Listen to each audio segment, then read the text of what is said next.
SDPI എന്ന വേഷം ധരിച്ച പഴയ പോപ്പുലർ ഫ്രണ്ട്, അതിനു മുമ്പ് NDF. ഈ NDFകാർക്ക് വലിയ വിപ്ലവ സമര ചരിത്രമുണ്ട്. RSSകാർ കഴിഞ്ഞാൽ, BJPക്കാർ കഴിഞ്ഞാൽ പിന്നെ ഏറ്റവും അധികം ആളുകൾ SDPIക്കാരുടെ അഥവാ പോപ്പുലർ ഫ്രണ്ടുകാരുടെ വെട്ടേറ്റ് മരിച്ചത് CPMകാർ. അങ്ങനെ ധീര രക്തസാക്ഷികളുടെ വലിയൊരു പട്ടിക തന്നെ ഉണ്ട്. ഇന്തുള്ളതിൽ ബിന്നു തൊട്ട് ഏതാണ്ട് നമ്മുടെ മഹാരാജ് സ്കൂളിലെ അഭിമന്യു വരെ.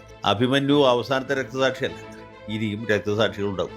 കാരണം പോപ്പുലർ ഫ്രണ്ടുകാരുടെ കത്തിമുനയിൽ കിട്ടുന്ന ആരെയും അവർ കുത്തി പരലോകത്തേക്ക്. അങ്ങനെ ഒരു പാരമ്പര്യവും പശ്ചാത്തലവും പൈതൃകവും ഉള്ള ഒരു സംഘടനയാണ് പോപ്പുലർ ഫ്രണ്ട് അഥവാ ഇപ്പോൾ SDPI എന്ന പേരിൽ അറിയപ്പെടുന്ന സമാധാന പ്രേമികളുടെ സംഘടന.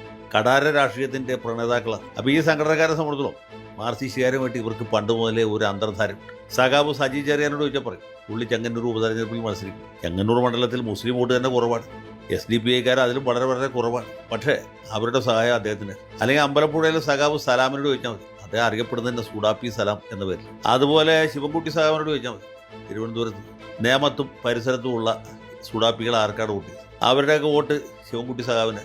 അവരിത് പരസ്യമായിട്ട് പറയുകയും ചെയ്യും. എന്ന് വെച്ചാൽ എല്ലാ സ്ഥലത്തും സുഡാപ്പികൾ മാർക്സിസ്റ്റുകാരെ പിന്തുണയ്ക്കും എന്നീ പറഞ്ഞതിന് അർത്ഥമില്ല. പാലക്കാട് ഉപതെരഞ്ഞെടുപ്പ് നടന്നു. പാലക്കാട് പൊതുതെരഞ്ഞെടുപ്പ് നടന്നപ്പോൾ സുഡാപ്പികളുടെ പിന്തുണ ഷാഫി പറമ്പില്ല.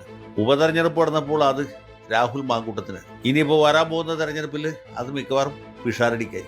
അവരങ്ങനെ ആളും നേരം നോക്കി വോട്ട് ചെയ്യുന്നവർ. അല്ലെങ്കിൽ ഇവർക്ക് ആര് സഹായം ചെയ്യുന്നു അവർക്ക് തിരിച്ച് സഹായം ചെയ്യുന്നത്. ഇപ്പോൾ സജി ചെറിയാനും സഹായം ചെയ്തുകൊണ്ട് അവർക്ക് ചില ചില്ലറ സഹായങ്ങൾ ഇങ്ങോട്ടും കിട്ടി. സജി ചെറിയാനും സലാമും സമ്മർദ്ദം ചെലുത്തിയിട്ടാണല്ലോ ആലപ്പുഴയിൽ ഇവർക്ക് റാലി നടത്താൻ അവസരം കിട്ടി.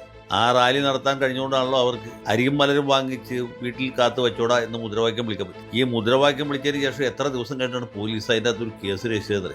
അത് തന്നെ ഹൈക്കോടതി ഇടപെട്ടതിന് ശേഷമാണ്. അപ്പോൾ ഇതൊക്കെയാണ് നമ്മുടെ പോലീസിൻ്റെ സംവിധാനം. സഖാക്കൾ ഇവർ തമ്മിലുള്ള ഒരു അന്തർധാര. വർഗീയത തുലഞ്ഞാലും കുഴപ്പമില്ല, വർഗീയത പൂത്തുലഞ്ഞാലും കുഴപ്പമില്ല എന്ന പാർട്ടിയുടെ നിലപാട്.